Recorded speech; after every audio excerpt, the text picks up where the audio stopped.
जिस नियम के आधार पर विषय उठाए जा रहे हैं कांग्रेस और बाकी विपक्षी दलों द्वारा, वो नियम कम से कम संसद की परंपराओं को हटकर है और इस विषय मात्र पर चर्चा की जाए। इस प्रकार के विषय खड़ा करके कांग्रेस जो है क्लियर है कि कांग्रेस में उसके तथ्य नहीं है। केदारनाथ उपचुनाव में बम्पर जीत के बाद अब बीजेपी जो है उत्तराखंड निकाय चुनाव की तैयारियों में भी जुट गई है। हमारे साथ बातचीत करने के लिए उत्तराखंड बीजेपी के अध्यक्ष महेंद्र भट्ट जी हैं, जो कि बीजेपी के राज्यसभा सांसद भी हैं। सर, सबसे पहले तो उत्तराखंड में जिस तरीके से केदारनाथ में बीजेपी ने जीत हासिल करी, उसके बारे में आप क्या कहना चाहेंगे, और जिस तरीके से अब नगर निकाय चुनाव भी नजदीक है, उसको लेकर कैसी तैयारी? तो केदारनाथ सीट भारतीय जनता पार्टी की अपनी सीट थी और मैं शुरू से इस बात को कहता था कि हम अच्छे मतों सीट को जीतेंगे। उत्तराखंड की छोटी विधानसभाएं होती हैं और लगभग 5,600 से ज़्यादा मतों से हमने उस सीट को जीता है। उस सीट पर की जीत जो है कार्यकर्ताओं को उत्साहवर्धक जीत है और हम कह सकते हैं इसके बाद उत्तराखंड के अंदर स्थानीय निकाय के चुनाव है, उन निकायों की चुनाव में भी जीत हमारे लिए बहुत लाभकारी सिद्ध होने वाली है। हमारा कार्यकर्ता उत्साहित है और मैं कह सकता हूँ कि पिछली बार के निकाय चुनाव में 8 में से 5 स्थानों पर हम जिस बार वो नगर निगम में 11 हो गए हैं, तो मैं विश्वास पर कह सकता हूँ कि 11 के 11 नगर निगमों में भारतीय जनता पार्टी बहुत अच्छे मतों से जीतेगी। जिस तरीके की अगर बात करें कि अभी संगठन का भी विस्तार होना है, कई तरह की चीज़ें, आज भी आप मीटिंग भी करने वाले हैं प्रदेश कार्यालय में, तो ऐसे में संगठन स्तर पे और क्या क्या आप लोग फेरबदल करने वाले हैं और किस तरीके की बदलाव होने वाला है? देखिए, अभी स्थानीय निकाय के चुनाव की वजह से हमारे यहाँ मंडल और उससे ऊपर का संगठनात्मक चुनाव फिलहाल स्थगित है। अभी हमने बूथ स्तरीय अपने चुनाव को एक प्रकार से संपन्नता की ओर बढ़ा रहे हैं और मुझे कहते हुए खुशी भी है कि उत्तराखंड के अंदर ऐसा राज्य है जहाँ हर बूथ पर संगठनात्मक चुनाव हम लोग पूर्ण करेंगे। हमने सदस्यता के लक्ष्य को भी बढ़ाया है। हमने जो है प्राथमिक सदस्यता के लक्ष्य 20 लाख का हमारा लक्ष्य, तो 22 लाख से अधिक हमने अपने प्राथमिक सदस्य बनाए हैं। तो मैं कहता हूँ आगामी दिनों के अंदर नगर निकाय चुनाव की दृष्टि से हमने सारे कार्यक्रमों को एक व्यवस्थित रूप देने का काम किया है और उत्तराखंड में स्थानीय निकाय चुनाव को ध्यान में रखते हुए उसके संदर्भ में आज हमारी बैठक प्रदेश कार्यालय में शाम को रहने वाली है, जिसमें वहाँ का रिजर्वेशन से संबंधित विषयों को चर्चा करेंगे।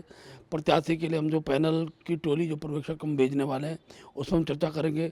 चुनाव की हम प्रभारी नियुक्त करने वाले उसकी चर्चा करेंगे।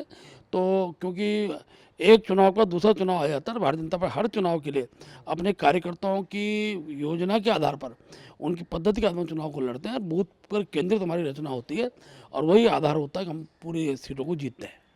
सर, जिस तरीके से अभी संसद का शीतकालीन सत्र भी चल रहा है, आप भी राज्यसभा सांसद हैं, लगातार आप मीटिंग्स में जा भी रहोगे सत्र का, जिस तरीके से विपक्ष लगातार हंगामा कर रहा है अडानी के मामले को लेकर, मणिपुर के मामले को लेकर, संभल की घटना को लेकर, और चर्चा नहीं हो पा रही, संसद का सत्र सुचारू रूप से चल नहीं पा रहा, उस पर आप क्या कहेंगे? देखिए, अनेकों नियम होते हैं जिन नियमों के आधार पर हम संसद में अपनी बात को कह सकते हैं। प्रश्नकाल भी बाधित हो रहा है और एक ही नियम, क्योंकि वो नियम जिस नियम के आधार पर विषय उठाए जा रहे हैं कांग्रेस और बाकी विपक्षी दलों द्वारा, वो नियम कम से कम संसद की परंपराओं को हटकर है। क्योंकि अनेकों बार प्रश्नकाल भी होते हैं, शून्यकाल भी होता है, अनेकों व्यक्तिगत विषय भी होते हैं। तो कांग्रेस के लोगों ने केवल इशू बनाना, लेकिन इशू पर चर्चा न करना, ये एक पद्धति अपना ली है। क्योंकि अगर सदन चले गया तो स्वाभाविक रूप से अनेकों विषय पर उनको बोलने का अवसर प्राप्त होगा, लेकिन प्रारंभ में ही एक नियम के तहत केवल सदन की कार्रवाई स्थगित कर दी जाए और इस विषय मात्र पर चर्चा की जाए। इस प्रकार के विषय खड़ा करके कांग्रेस जो है क्लियर है कि कांग्रेस में उसके तथ्य नहीं है। बिना तथ्यों के जब किसी विषय को उठाया जाता है तो हल्ला ही उसका विकल्प होता है और केवल शोर शराबा करना और सदन को बार बार बाधित करना, ये जनता सब स्पष्ट रूप से देख रही है। जिस प्रकार जनता के पैसे का जो दुरुपयोग हो रहा है, इस स्वाभाविक रूप से कांग्रेस को आगामी दिनों के अंदर, वैसे भी कांग्रेस मुद्दाविहीन हो चुकी है, आगामी दिनों में इसका भी बहुत करारा जवाब जनता कांग्रेस को देने वाली है। जी, आखिरी सवाल है सर, जिस तरीके से आपको चुना गया, राज्यसभा सांसद आप बने, उसके बाद आप शीतकालीन सत्र में आप हिस्सा ले रहे हैं, तो आपकी क्या प्राथमिकता या क्या मुद्दे रहने वाले अपने क्षेत्र? देखिए, मैंने पिछले सत्र में भी अनेकों विषय उठाए थे, इस बार भी मेरे अनेकों विषयों को लेकर है। खासतौर पर हमारे यहाँ उत्तराखंड के अंदर आशा आंगनबाड़ी कार्यकर्ताओं का एक बहुत बड़ा समूह है, उनको ठीक प्रकार से वेतनमान मिले, उस विषय को लेकर है।